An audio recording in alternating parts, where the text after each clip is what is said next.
Shalom Chevra. So we're going to start off with a story. It's a story about a man named Joe. And Joe had a dream. He had a vision. He wanted to achieve something amazing with his life. And he was really excited about it. And he's like, I think I'm going to share my dream, my vision, my goal with my family. So he goes over to his family and he shares his dream. He shares his vision. And some of those family members say, I don't think that's going to work. And then other family members say, I don't think you should even try that. And then some of his brothers say, I think we should kill you. And then one of his brothers says, I think we're going to throw you in a pit. So obviously we're not talking about a man named Joe. We're talking about a man named Joseph Atzadik. And this is one of the most interesting stories of all time. It's such an extraordinarily complex story, but it really begs the question of what's going on here. Right? We have Yosef Atzadik. He has a dream, and he shares that dream with his brothers. His brothers react pretty harshly, don't they? And we all know the famous Midrashim. Chazal give us a perspective, and we know kind of the surface layer of the story. And it's a story which has layers upon layers upon layers. But what I want to do today is I want to kind of keep this in the back of our minds because it's going to help frame our discussion about another story, which is the Jewish story, Jewish history, which is an amazing thing. Like, we go through time and we have cycles of time, circles of time, spirals of time, where we go through the Chagim, and there's inspiring Chagim, there's exciting Chagim, there's, kind of festive and happy Chagim, and then there's, as opposed to Misha Nichnas Adar Marv Mesimcha, Misha Nichnas Av Mat Mesimcha. And then we have kind of the 3 weeks that frame the transition into Av towards Tisha B'Av. So we have Shivasa B'Tammuz, we have the 3 weeks, we have entering Av, which is a month where you diminish your happiness, which, kind of have to think about what's happiness, what's Av, what's going on here. And then you have Tisha B'Av, which is just obviously the tragic day of the Jewish Chag, the Jewish calendar, the Jewish Zman. It's the emblematic, symbolic, fundamental, paradigmatic Chag of tragedy, which one day will be a Chag of Simcha, but right now is a Zman of sadness. So I want to ask you some questions. And the questions are, number one, what is sadness? How are you supposed to feel sad? It's a strange thing. It's kind of like one of the mitzvahs is to believe or to know in Hashem. How can you command a belief? How can you command there are some things which are hard to fathom being willed into doing. So how can you be willed into a belief? How can you be willed into a feeling? Can you control your beliefs? Can you control your feelings? What can you control? So these are some things which it's worth thinking about in the back of our minds. But more fundamentally, I want to tap into the Zman itself. What are the 3 weeks? What is Tisha B'Av? What is Shivasa B'Tammuz? And the best way to frame what both the story of Yosef teaches us and what the 3 weeks are about is to try to delve into the surface and then go layer by layer, deeper and deeper into the story. So let's start with the surface. On the surface, what happened during this time period? So let's start with Shavasa B'Tammuz. Shavasa B'Tammuz, on the surface, there are 3 fundamental main events that we are, quote unquote, celebrating, but really we're tapping into the tragedy of that day. So the first is that the first set of luchos, the first set of tablets, were broken. The second is that the walls of Yerushalayim were breached. And the third is that the Korban Tamid, the daily offering, the daily Korban, ceased to be brought. Okay, what do those 3 have in common? Next, we have the 3 weeks, where you have kind of this, gap of time between Shivasa B'Tammuz and Tisha B'Av. And then we have Tisha B'Av, which is just the literal embodiment of tragedy. So every tragedy throughout Jewish history is kind of layered onto this day, but it all starts not with the destruction of the Beis Hamikdash. It starts with really the Chet HaMeraglim. The Chet HaMeraglim, The spies came back, gave a bad report. Lashon Hara, spoke badly about Eretz Yisrael. Klal Yisrael cried. Chazal say those were cries of chinam. They were purposeless cries, and it wasn't crying that was a reflection of truth. As in the concept of bechia, of crying, is when the path towards something is broken. So they cried when there was no broken path, because they were supposed to go to Eretz Yisrael and they shouldn't have believed the Meraglim, but because they cried as if to say, oh, now we don't want to go into Eretz Yisrael, now Hashem responded in such, Midah Keneged Midah, in the sense that this will be a day of crying. Very, very peculiar Maimari Chazal, very deep concepts here, and we can spend hours on each of these concepts, as we always could. But we're going to kind of take a step back and then say, okay, that was the foundation what ended up happening because of the Chet HaMeraglim. The Meraglim spoke bad about entering into Eretz Yisrael, pursuing our purpose and destination of Yetzias Mitzrayim. Because the Meraglim spoke badly about Eretz Yisrael, that created a foundation of destruction on that day. The climactic, so to speak, endpoint of that story is that also is the day where all destruction takes place, including the destruction of the Beis HaMikdash, the first and second Beis HaMikdash. So, again, what is the fundamental theme? And it's important to understand that the practical pshat of everything in Torah, in Halacha, in Judaism as a whole is always meaningful. And when you go deeper, you don't reject the surface. You don't say, that's not a good pshat, let me give you a better pshat. You go deeper into the surface, as in you keep the surface, but you just add layers of meaning onto it. So for example, right now you're looking at my face. Now you see my eyes, you see my forehead, you see my nose, but what you're really seeing is a surface, but then you're also seeing an animated surface, right? You see my facial expressions, how I am showing up through my face, through my body. But more than that, you also are gaining a sense of what's going on in my head because you're hearing the words that are coming out of my mouth. So there's what you see, there's the layer of how you see it, and then there's the interpretation of, oh my gosh, it's not just a surface, but the reason why that surface is being expressed is because there's something more beneath it. But all that's happening somewhat unconsciously. The more you unpack it, the more you say, what is coming out of his mouth? Just vibrations. But those vibrations are somehow a reflection of the thoughts in my head. But where are those thoughts in my head coming from? Maybe they're from years of learning. Maybe Hashem's just throwing thoughts into my head. Maybe I'm not really sharing what I'm thinking with you. Maybe I'm sharing what I want you to think I'm speaking about, but I'm keeping back what I actually want to say. That's kind of the layered and layered and layered form of analyzing something that you see on the surface. So we're going to do the same thing here with the 3 weeks, Shavasar B'Tammuz and Tisha B'Av. And again, these are topics we can spend eternity talking about, and we will. Be'ez Hashem, spend layer upon layer. But right now we're going to enter the surface layer. So the first layer, and it's the question of all questions, is whatever you address something in Torah, you look at the surface and you say, what's really going on? What is this really about? So when it comes to Shavasar B'Tammuz, you have 3 seemingly disparate, disconnected events that are really just one fundamental concept. And it's the concept of a foundation of brokenness. Now, what does that mean? That means that you have everything that seems to be complete and whole falling apart. So you have the luchos, the first luchos, which, again, another discussion, but the first luchos are fundamentally different than the second luchos. Much higher level, much more fundamental in terms of hierarchy of spiritual status. It's much more lofty and transcendent. So that somehow was broken. Something that doesn't seem to be breakable was broken. Okay. The walls of Yerushalayim.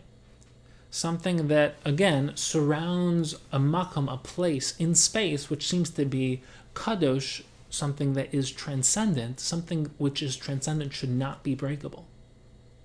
For example, Adam Harishon, originally, as the Ramban explains, was not breakable. He wasn't destructible. He was immortal.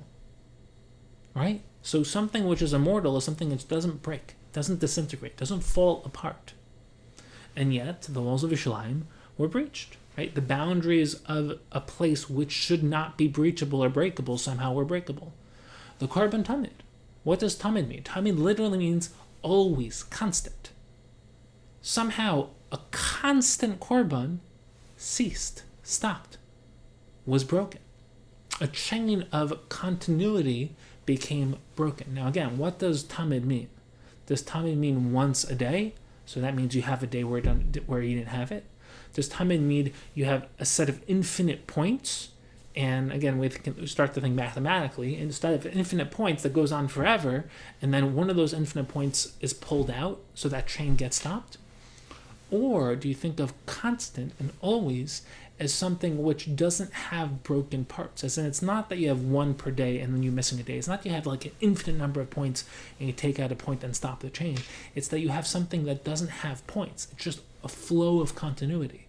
It's something that's not finite, not breakable, not compartmentalizable. It doesn't have parts.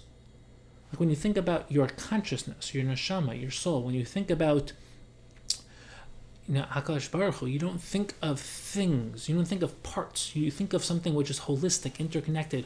It's a oneness, it's a harmonistic entity that somehow is unconcretizable, unfathomable, it's unquantifiable. In that korban tamid, regardless of which perspective, whether it's one per day, whether it's a continuity, or whether it's a flow that transcends parts, again, those are hierarchies of oneness, hierarchies of continuity. But something which is unbreakable broke. A chain of continuity stopped. Now, Shivasa B'Tamuz was a breach of the unbreachable. It was a crack in the uncrackable. It laid the foundation for what ultimately ended up happening, which is for something which is now breakable to be broken. So the Beis HaMikdash, which now, again, the unbreachable became breachable, now the Beis HaMikdash is susceptible to becoming broken. It's like Nefesh HaChaim famously explains that the Beis HaMikdash wasn't destroyed when the Romans came in. It was destroyed when we, so to speak, didn't properly reinforce our connection with the HaKadosh Baruch Hu in the right way and with ourselves in the right way. And then once the conceptual, spiritual framework of the Beis HaMikdash was already broken, the klipa, the external physical structure, was now breakable. And that's how the Romans were able to come in and break it. The concept is that Shavasar B'Tamuz laid a foundation for something unbreakable to become breakable. Tisha B'Av was taking something that was now breakable and breaking it. Right? Same thing with the Meraglim.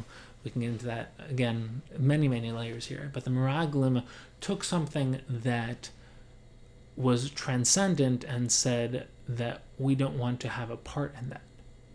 We don't want to go to Eretz Yisrael. Now, why they don't want to go to Eretz Yisrael, we have to talk about. It's a very fascinating question. What's going on there? There's many different questions and perspectives there.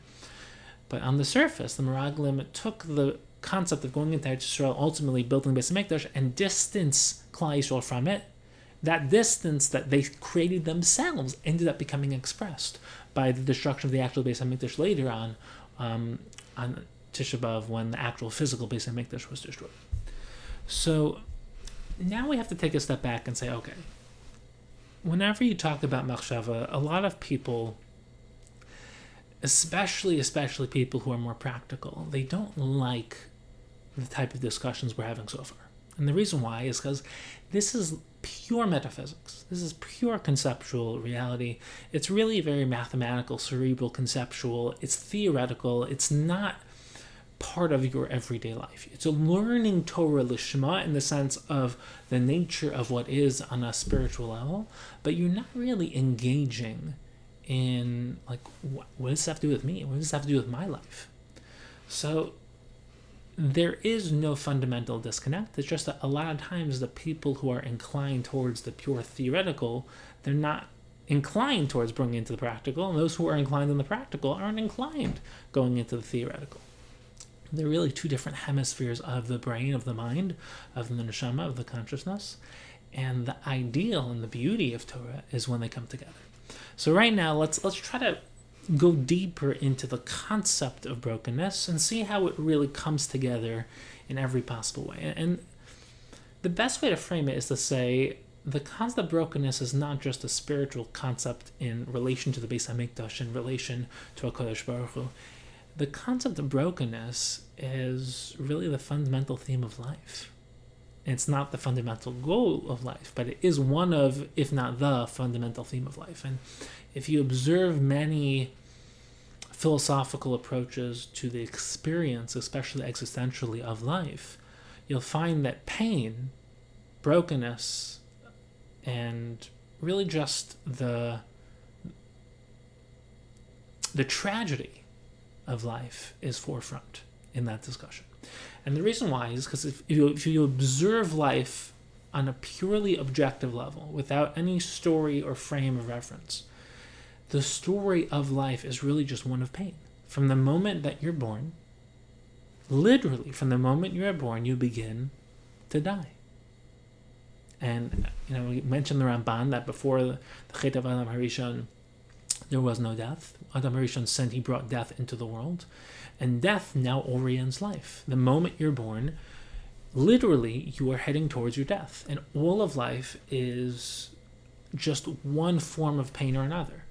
People get sick. People have to struggle making a parnasa and paying bills and the stress of life. And you have difficult relationships. You have difficult emotions. You have anxiety. You have stress, and you have depression and frustration and just anger and fear, and you have all these intellectual questions, which if you're intellectually oriented, you may not be satisfied with the answers you've been given.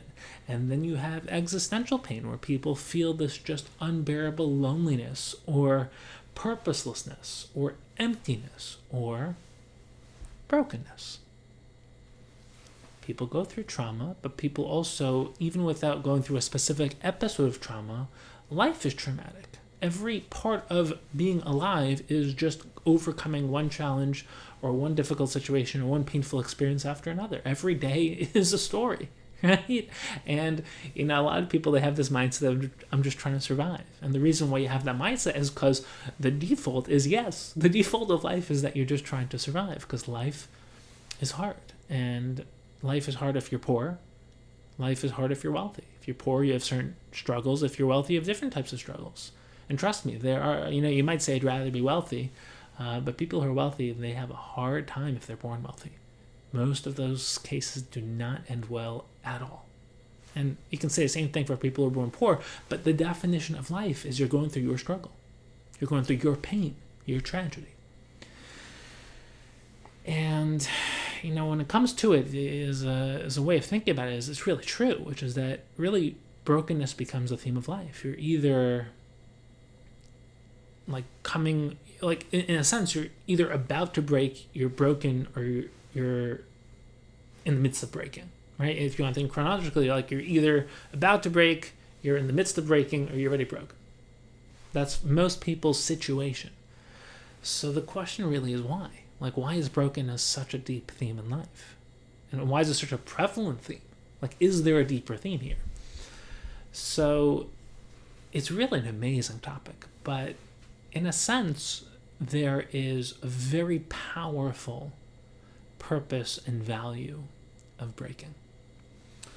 And the best way to think of it is like this. On a very simple level, we can kind of go through a hierarchy of what brokenness is, because every single area of life has brokenness, requires brokenness, and has a really deep story behind brokenness. So for example, let's kind of go through the level. So on a very simple surface level, when something breaks, right? Let's say you see someone and their arm breaks. So when something breaks, what it reveals is that there was a weakness. That's why it broke. If something is broken now, it reveals it was breakable. It was susceptible to being broken, which means it had a weakness. And when it breaks, you're basically saying there was something that was either wrong or weak about this thing. And it was going to happen eventually because it was susceptible to being broken. And what ended up happening because it broke is that the weakness was revealed. That's good, right? If you're, let's say, going into a competition or you're going to war, you want to know your weaknesses before it's important. So you practice to reveal the weaknesses so you can make sure that the weaknesses are revealed when you're in an ideal situation for the weaknesses to be revealed. You don't want your weakness to be revealed when you actually need the performance to be important. You want the weakness to be revealed beforehand in practice when you're leading up to, let's say, something important. So on the very, very simple level, when something breaks, it's revealing a weakness. But a deeper layer, and this is like obviously where your mind was already going, is that it doesn't only reveal a weakness, but it allows you to improve upon, build upon, and take the weakness and turn it into at least not a weakness. So you had, let's say, a weak bone or a weak arm or a weak skill set. The weakness was revealed. Now you kind of get rid of that weakness. But again, you can take this a step further and say you don't only turn it into a not weakness, but you turn it into a strength. So you develop the weakness and turn it into a strength. So now you're actually stronger. But now you go a step deeper and say, it's not only that the weakness was revealed, it's not only that I fixed the weakness, it's not only that I became stronger, but it was only because I had the weakness and the weakness was revealed that now I'm able to become stronger. So literally, if you break your arm, you break, a relationship, you break a mindset, you break, a certain weakness in your life, it's because the weakness was revealed, it's because you broke, that you're now able to become better, stronger, more capable. And in that sense, the breaking itself is what enabled the building, the movement, the progress, the growth. So it's such a powerful paradigm for brokenness, is that brokenness is a part of the process of growth. A part of the definition of building muscle is ripping your muscle fibers apart. The definition of intellectually growing is recognizing what you don't know.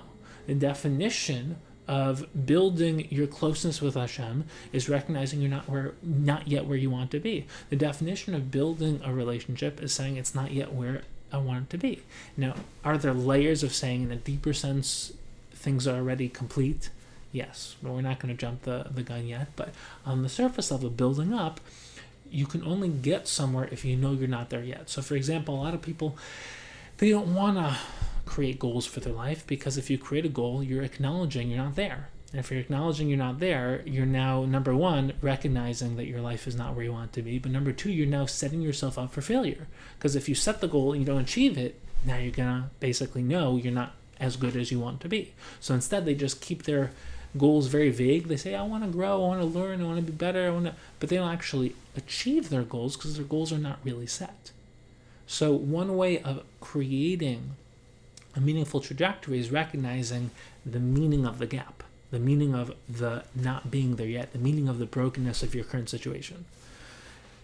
If you want to take it a level deeper, brokenness is powerful beyond words in the sense that, a lot of people, they want to be happy, they want to be perfect, they want to be married, they want to be a Talmud Chacham, they want to be wealthy, they want to be close to Hashem, they want to be everything that they want, but they don't really want to become it.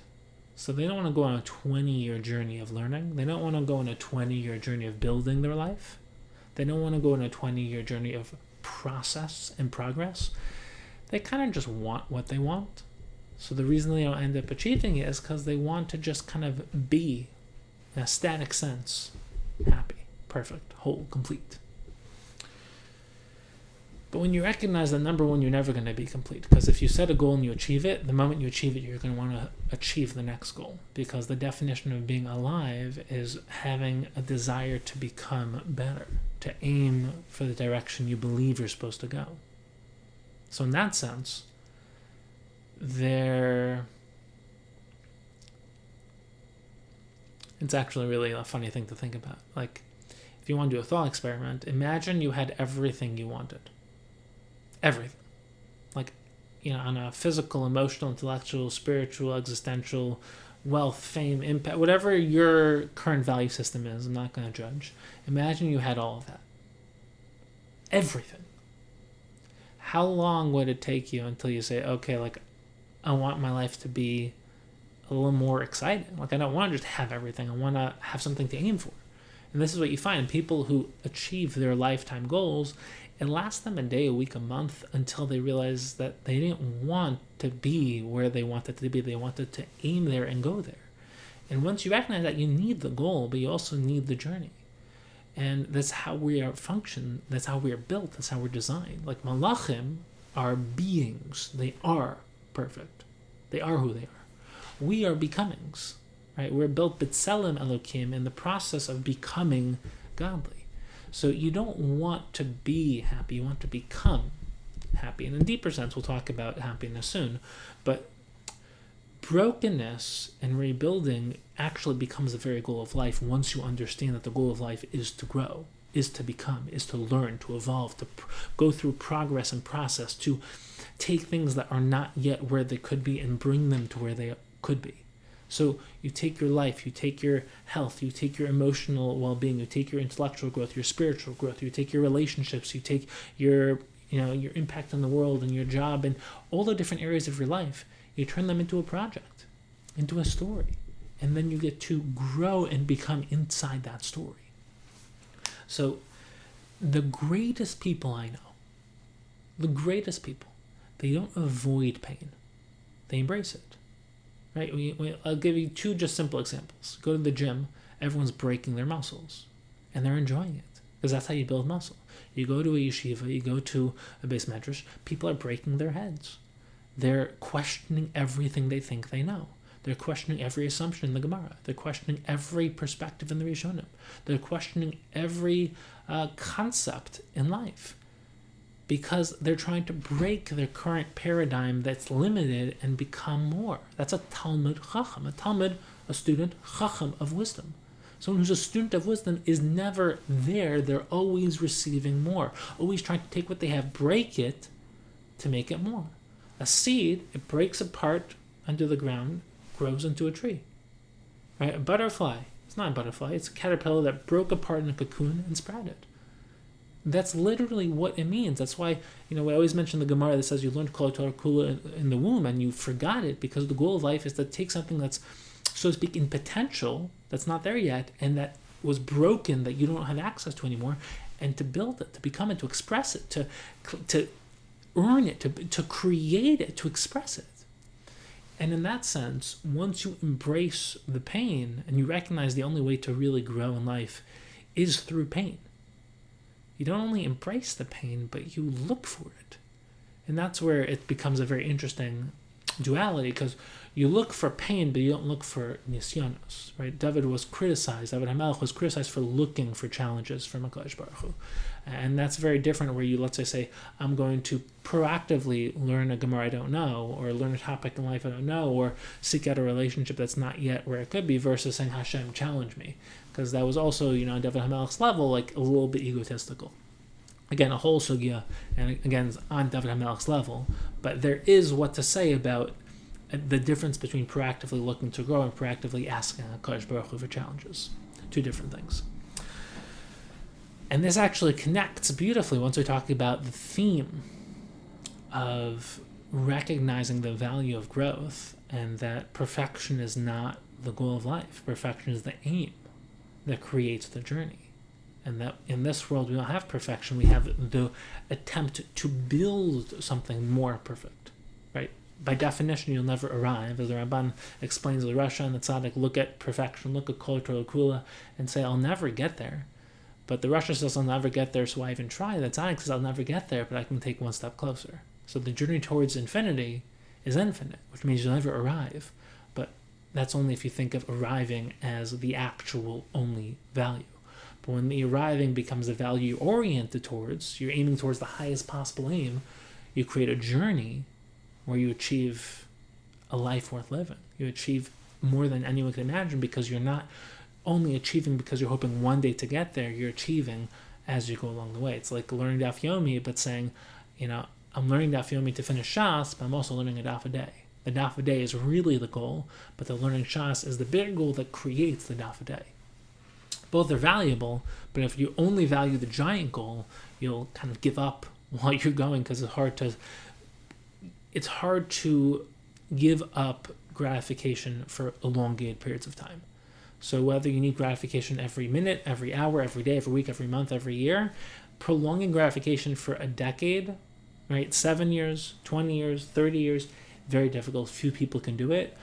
most people, they need to have a combination of immediate gratification as you go towards higher gratification. So daf yomi, you're getting a daf a day, but you're also aiming towards shas. You also get masechtas along the way. So there's levels of payoff as you go towards the ultimate journey, the ultimate goal. So the Netziv explains that this is actually the essence of the Chet HaMeraglim.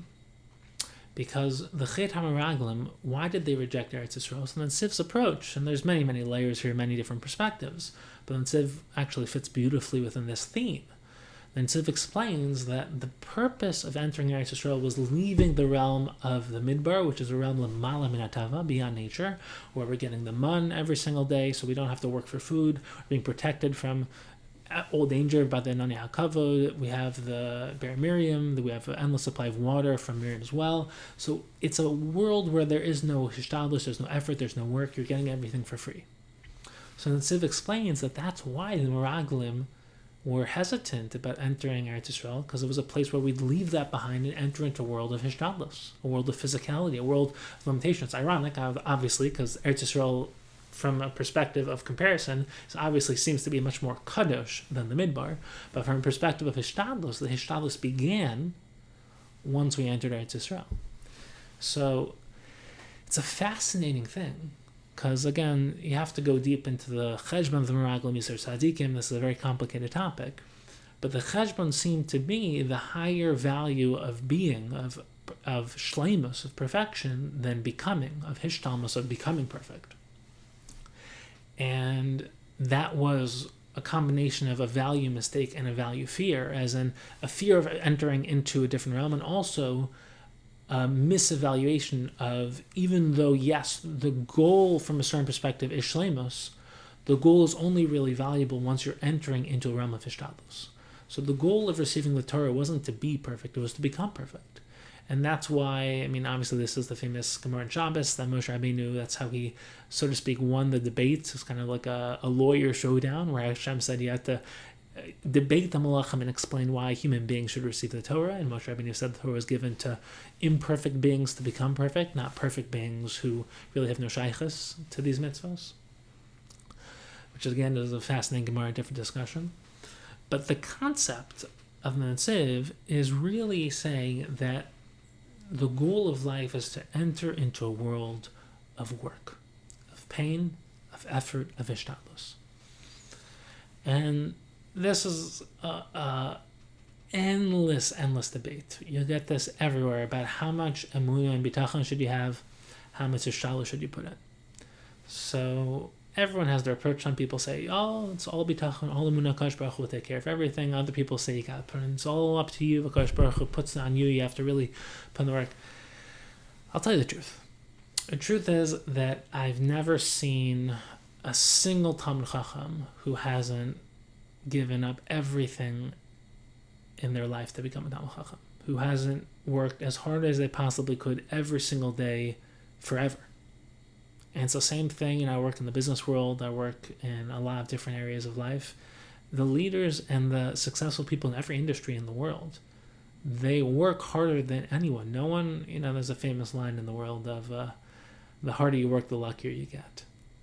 And it's complicated, because how does that work with bitachon and emunah? With having faith in Kadosh Baruch Hu, and obviously bitachon and emunah are different concepts, we'll go into that maybe a different time. But the basic concept that unifies them is this kind of trust in Kadosh Baruch Hu. So, should you have all emunah? Should you have all hishtadlus? Should it be 50-50? So I always say that when it comes to, and by the way, you find this all the time, even in sports. People who are talented, it'll take you so far. The greatest of all time, it all came down to mindset and work ethic. They have a super specific mindset, which is that there's nothing that's going to stop them from achieving their goals. And their goals are literally already done in their mind. And number two is they give up everything, they sacrifice everything, they go all in, and their work ethic is next to none. And it's true of Gedolei Hador, it's true of Talmid Chachamim, it's true of, in every area of halacha, gemara, Riyun, machshava, balei musar, it's all the same. And it's true in every area of life, in business, in sports, and really any arena of greatness. You're going to have the same fundamental character traits. And what's unique in the realm of Torah of Yiddishkeit? Like where does what's the uniqueness of Hishdalus and Bitachon, Hishdalus and Emunah? So the approach that I usually share, and this is my personal favorite approach, is it's not one or the other, and it's not 50-50, it's 100% of both. And what that means is that you have to go all in. You have to put in all the effort. It's all Hishtadlus. But what the Emunah does is it builds your foundation of life on that which transcends you. So you're saying everything in my life comes from Hashem. My existence, my ability to work comes from Hashem. But from that foundation, it's my responsibility to turn that into an actuality while still recognizing that I'm partnering with HaKadosh Baruch Hu, in the sense that anything that comes down from my effort into this world is a bracha from Hashem. So there is a sense of cause and effect, where the harder I work, the better I get, but that's still a gift from Hashem. If I work hard to learn and I become smarter, more intelligent, more capable, I know more, it's a combination of my effort and a gift from HaKadosh Baruch Hu. As the Ramchal says, Tchilaso avoda v'sofa gmul. You put in the work, but the ultimate gift comes from HaKadosh Baruch Hu. It's a beautiful, beautiful approach by the Ramchal. And we talked about happiness. The spiritual concept of happiness is progress. When you're working as hard as you can every single day and you feel like you're actually moving towards what you feel HaKadosh Baruch Hu created you for, there's no greater feeling. That is the fundamental source of happiness. And in everyone's life, when it comes to their learning, a lot of people that get really overwhelmed in their learning, because a lot of people, they don't have goals for their learning. They're going to a shir every week, or they're learning the daf, or they're doing, but they're not becoming Torah. They're not becoming a Talmid Chacham. It's because that's not their goal. They don't know what their goal is. They're just kind of going through whatever motion was set by someone else, but they don't. Even if you're learning a Seder, you're learning in yeshiva, if you're not very clear on who you want to become, on what area of Torah you want to master, on building and interconnecting Kol Torah Kula in your own mind, so that you're not someone who has learned Torah, but you are someone who has become Torah, you're not going to feel progress. You're just going to feel overwhelmed. And you're going to feel like you did what you're supposed to do, but you're going to feel kind of empty, because the data was swallowed up and then dished back out, as opposed to digested, integrated, and reintegrated into your neural framework, so that you're becoming more and more of a walking Sefer Torah, which means every single thing you learn should be connected in your mind to everything you've ever learned, and then now serving as a foundation for everything you ever will learn. And that turns your whole life into a story, a progression where everything's building. And you have breaks along the way, but you're building. And that's progress. And progress equals happiness. It's the same thing in your relationships, same thing in your physical health, same thing in your parnasa, same thing in your connection with HaKadosh Baruch Hu, same thing in really anything that you feel like is important to you, and your impact. Progress is everything. And progress has ups and downs. Sometimes you'll have regressions. Sometimes you'll have, you'll move backwards. And this gets to, in my opinion, one of the most complicated and perhaps the most misunderstood concept in Torah, which is Yeridas Hadoros. Because Yeridas Hadoros has so many connotations, so many implications, and it has such an interesting rep. If you think about Yeridas Hadoros, what do you think about? I mean, literally the words Yeridas Hadoros are the going down of the generations. Devolution, right? Things are getting worse as time goes by. How can that be? How can we be getting worse? What kind of story is that? That's not an inspiring story, right? So it's like we're devoting our lives to Hashem, but because things are getting so bad, that's why you have this kind of alarmist mentality from a lot of people in Klal Yisrael, which is, we want Mashiach now. And the reason why we want Mashiach now is because everything's awful, everything's terrible, the world's worse than ever, and we don't have the Beis HaMikdash, we don't have Nevuah, we don't have HaKadosh Baruch Hu is no longer revealed, we just need to escape this mess, Mashiach, right? And that's, if you look around, you can make that argument. And the reason you can make that argument is because one aspect of Yeridas Hadoros is, if you look throughout Jewish history, from Moshe Rabbeinu to Yeshua to the Zakenim to the Nevi'im to the Shoftim to, let's go to the Tanaim and Amoraim, to the Gaonim, to the Rishonim, to the Achronim.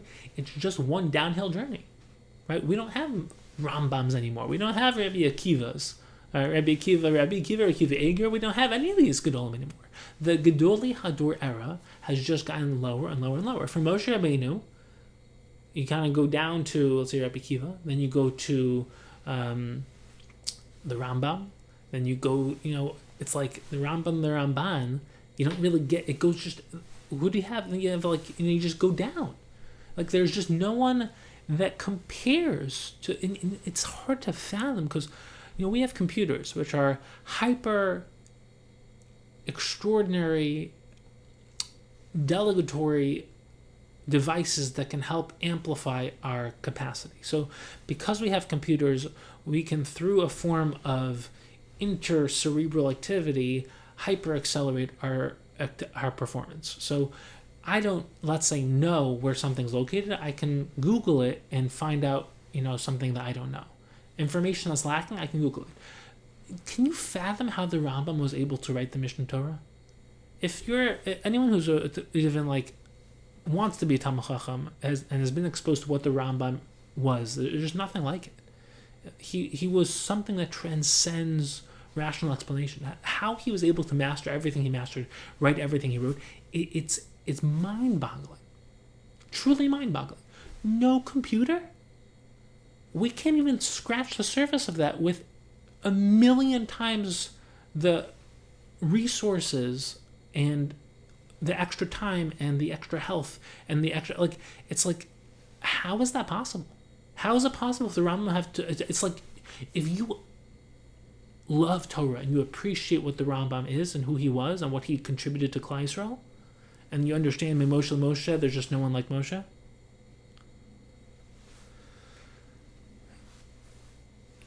It's very easy to buy into the Yeridas Hadoros concept. It's like, who's our Gedolei Hador? Even just when we think about the past generation of, Rav Moshe Feinstein and Rav Eliashiv and Rosh Shlomo Zalman Auerbach. It's like, it's a little sad to see the progression from, let's say, even the stage of the Vilna Gaon, the Chaim Volozhin, Chaim Brisk. It's so easy to buy into the depression of Yeridas Hadoros. And so now let's build a counter-argument. What's the counter-argument? The counter-argument is, number one, the story of the world of progression, of, let's call it, without the evolution that takes Hashem out of the picture, but just the evolution from the time of, let's say, Avraham till now.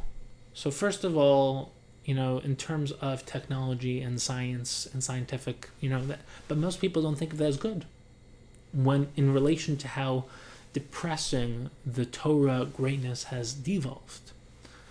So there is one powerful frame of reference that helps rethink Yeridas Hadoros. So let's go through it. The first perspective is that Yeridas Hadoros is all bad. We're just going downhill. We need Mashiach because there's no hope. The second approach is we're going downhill, but we're also getting closer to our destination. So think of it as we're going downhill in quality of Torah greatness, we're going uphill towards our destination. So those are two simultaneous realities. The third approach is that we're going downhill and uphill in Torah itself. And the way that would work is that we're going downhill in some sense, in quality, and especially in quality of greatness itself. So we don't have Moshe Rabbeinu's. We don't have Rabbi Akiva's. We don't have the Rambam anymore. We don't have anyone like that. And in some sense, it's hard to even fathom someone entering the arena anymore. I mean, the Vilna Gaon is nothing like the Rambam, right? The Maharal and Ramchal. It's like, you kind of go, like Moshe Rabbeinu, no one will ever be as great as Moshe Rabbeinu. This is the definition of Moshe Rabbeinu, as the Rambam explains. So in a certain sense, by definition, there's a level of Yerida, but it's continued for hundreds and hundreds of years, for thousands of years. And we also, it's not only that we don't have Gedolim, that's the essence of Shavasar B'Tam is the 3 weeks in Tisha B'Av, is that we don't have the Beis HaMikdash anymore. So a certain level of quality of our connection to HaKadosh Baruch Hu has gone down. People used to be Nevi'im, have, a transcendent relationship to a higher consciousness relationship to HaKadosh Baruch Hu in a way that was enabled them to have Nevuah, to have a higher form of consciousness, to have prophecy. But there's also an uphill. And the uphill is, even though the quality of specific, profound examples of greatness is no longer in existence, that greatness has been redistributed or expressed or dispersed to reach, let's say, we'll call it the masses. So it used to be that you had, let's say, for every one person who was a Talmid Chacham, you had 100,000 people who were not only what you'd call an Amaretz, but literally no shaykhs at all. And we had a Beis HaMikdash, but every other place in the world, there was no Torah being learned all over the world.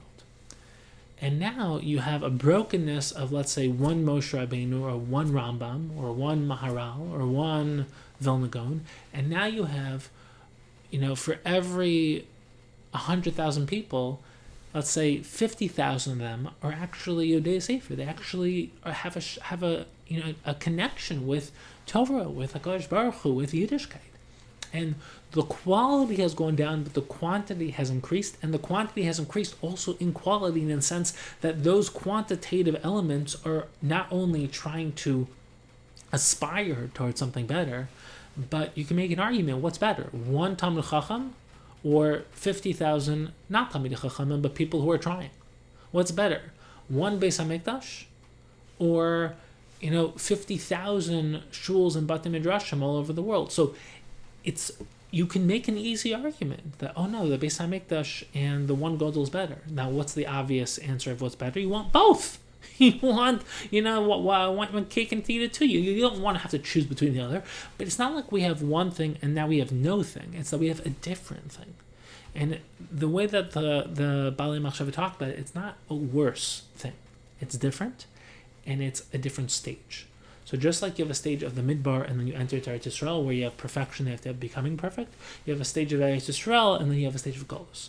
Golus is becoming, it's a different stage, becoming that which was. So it's rebuilding the Beis HaMikdash. It's rebuilding our connection with the Kodesh Baruch Hu. It's rebuilding the greatness of Gadlus and Gedolei Hador that we don't have anymore. And that really is, in a sense, what we're trying to accomplish. Is we're trying to take the brokenness and build it into something that's even better than what was originally not broken. Because the brokenness only broke because it was susceptible to being broken. Now that it's broken, we can actually rebuild something even better. That's why the third Beis HaMikdash, we always say, is going to be even better than the second. And, really even better than the first. Second is a whole different topic. But while this is true on a meta level, in terms of the meta topic of rebuilding the brokenness of the world, on a very personal level, this is the story of life. Right? When you have difficult experiences in life, when you go through painful experiences, when you get hurt or get sick or emotionally get hurt or financially are struggling or your life falls apart, that's not something you overcome and then go back to your life. That's something that you overcome by using the pain as fuel to pursue what Hashem created you for. It's like the pain itself is what's building you.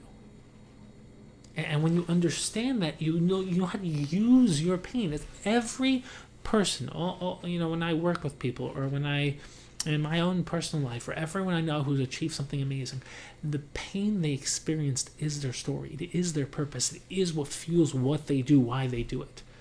When you went through that horrible situation, that built you. It's traumatic, so you want to hide away from it. But no, that's literally what's defined how you built who you are. And especially if you continue to grow and then you inspire others, the reason why you're able to inspire others is because of that brokenness.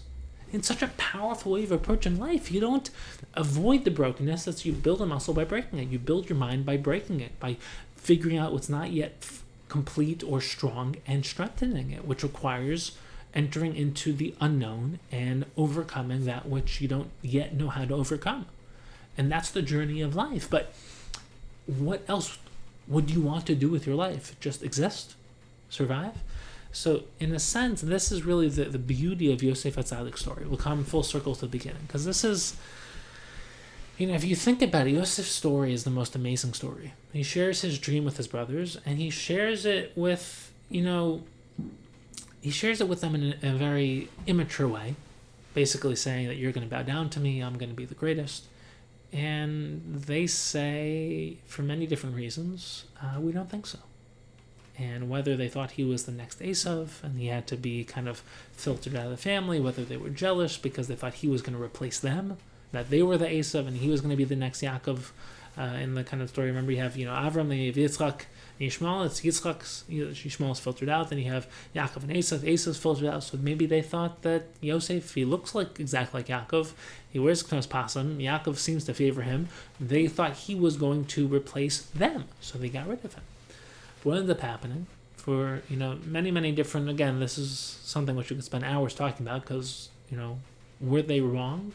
Yes, but was Yosef also wrong? Maybe should Yosef have shared his dream with them? How he shared it with them? Was he maybe just not, let's say, as much of a leader as he could have been at the time? Possible. So what ended up happening? They thought that they should get rid of him. But because he shared his dream with them, maybe inappropriately, and because they got rid of him, that ended up being the brokenness that ended up helping Yosef Hatzadik become the leader that ended up fulfilling the very dream that they tried to reject. Because they ended up bowing down to him only once he became the viceroy of Egypt. He became the viceroy of Mitzrayim. But the journey of turning him into a leader required him to first be broken, to first be sent into the pit, then to be sold into slavery, and then to go through his whole journey with Eshes Potiphar, and then interpreting Paro's dreams and rising up the hierarchy in Mitzrayim and becoming the viceroy of Egypt. The only reason Yosef was able to go on that journey is because he got broken and thrown to the bottom of reality by the brothers. So if you really think about it, the only thing that helped him fulfill the dream that Hashem gave him of becoming a leader was by being broken by the brothers, who were literally trying to make sure the dream did not come true.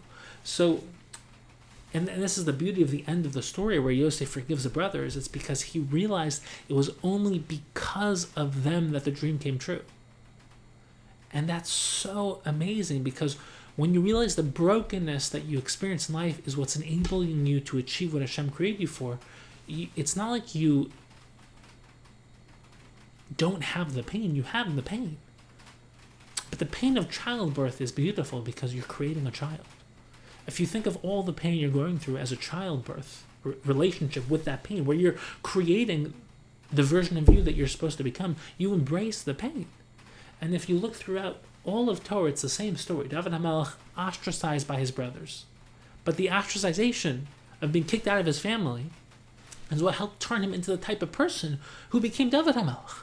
I mean, if you read or learn through Tehillim, that is not just the later stories of his life with Avimelech and everything else. The foundation for Tehillim is that existential connection with HaKadosh Baruch Hu that stems from the loneliness, emptiness, and brokenness of the start of his story. And Yehonas, if you think of Yehonasan as the brother he wished he had, but the reason why that relationship was built is because of the brokenness he experienced when he was younger and not being included in his family. Avram becoming Avram, going through the nisyonos that Kadosh Baruch Hu gave him. Moshe leaving Mitzrayim, going into the Midbar when he originally found the Kadosh Baruch Hu by the sneh. We don't realize how challenging of a period of time that was for Moshe Rabbeinu. And I mean, if you think about it right now, it's I'll give you another example also, Rabbi Akiva. Rabbi Akiva, the 40 years that Rabbi Akiva experienced before he became Rabbi Akiva, and then the fact that he started when he was 40, the fact that obviously no one thought that he was going to succeed. If you think about the Ramchal had an extraordinary difficult life. He was ostracized from his community, and nowadays we think of him as the most brilliant Bali Machshava, one of the most brilliant Bali Machshava who's ever lived. And personally, he's one of my biggest role models. But during his life, he experienced suffering that we cannot imagine. And part of it is because he lived right after Shabtai Tzvi, so people had suspicions about him. Nowadays, we view him as just someone who's the most amazing Baal Machshava, but during his lifetime, he experienced pain upon pain upon pain. And the Rambam as well, we won't go into it now, but the Rambam also had many, many difficult challenges he experienced during his life. But the idea is very powerful. It's very simple, and it's an idea which can literally change someone's life, which is that the meaning and purpose of brokenness is not a kind of break from the story along and the way, and then you go back to the story after the brokenness. The brokenness is a fundamental part of the story. It's what creates the story in a sense. You need the brokenness, because the brokenness not only reveals the weakness, but it is what enables you ultimately to build something that was even better than was there before it was broken. So, what you learn from Yosef Atzadik, when you learn from the story of the Beis HaMikdash, is the way to turn your dream into a reality is you have to go through a painful story. You have to experience brokenness, and some people just try and survive, but the key is not to survive. The key is to thrive, and the way you thrive is you turn your life into the journey that you believe Hashem created you for. And very often you only find that journey and clarity from the pain you experience in life. So a lot of people, they discover their purpose by asking, what do I want to fix in the world? And usually what you want to fix in the world is the thing that messed up your life, so to speak, the thing that broke you, the thing that hurt you the most, and you overcame. Now that you overcame it, you want to make sure other people don't have to experience that. So you devote your life to helping those people who are going to, in the midst of, or are susceptible to experiencing the pain you experienced, the brokenness you experienced. So overcoming your own challenges helps give you the clarity of the ability to help others and the desire to help others with the thing that you overcame only because you overcame it. And the reason you overcame it is because HaKadosh Baruch Hu gave you the story to go through, which gave you a sense of not only being able to overcome it yourself, but ultimately being able to help others as well. So this is the essence of the theme of brokenness, the 3 weeks, Shavuos B'Tammuz and Tisha B'Av. And we should be inspired to not only overcome our own brokenness and turn it into something meaningful and productive, but then ultimately find a vision, a dream of inspiration to not only keep it insular in our own life, but project that light outwards and inspire and help and lead and guide and mentor others as well. Keep striving, my friends. Keep growing. Turn your brokenness into meaning and growth, and help others do the same.